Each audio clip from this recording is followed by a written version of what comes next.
Comment continuer à créer en ces temps troublés? Les artistes se réinventent, les lieux culturels s'adaptent. On en parle tout de suite avec Émilien Diaz. Bonsoir. Vous êtes à Belfort, dans un espace dédié à la danse et à la création contemporaine.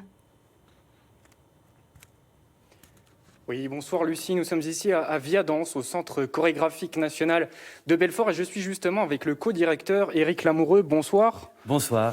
Alors on a beaucoup parlé de ce monde de la culture qui souffre, qui doit se serrer les coudes.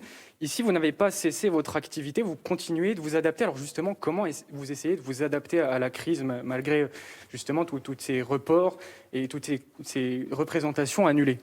Bien, le modèle économique est fortement mis à mal. Je dois noter tout de même qu'il y a un fort soutien du ministère de la Culture et des collectivités territoriales, notamment le Grand Belfort, le département du territoire de Belfort et la région, qui nous soutiennent dans cette épreuve.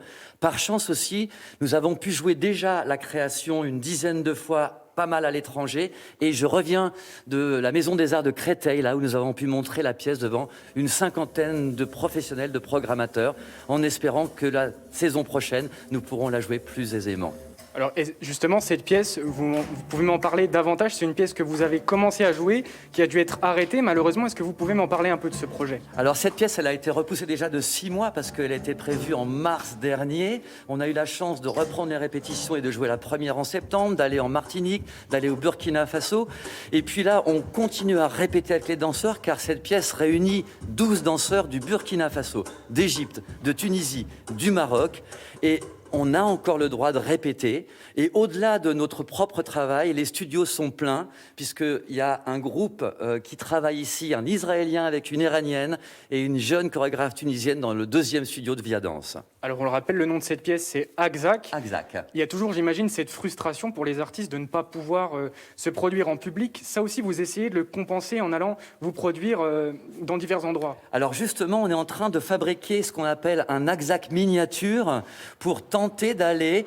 Tenter, non, on y va d'ailleurs dans les écoles, dans les EHPAD, pouvoir aller rencontrer un public empêché qui lui-même ne peut plus se rendre pour l'instant dans les salles de spectacle. Mais fort heureusement, on a encore la possibilité d'aller rencontrer un autre public dans d'autres endroits. Alors toute dernière question rapide, vous n'avez pas de visibilité, mais là, si vous avez une échéance à nous donner, la prochaine, ce serait quoi?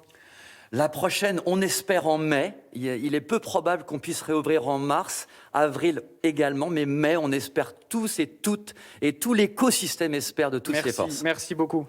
Merci. En tout cas, on suivra votre actualité dans les prochains mois en espérant pouvoir applaudir les danseurs ces prochains mois. On l'espère tous. Merci beaucoup, Émilien.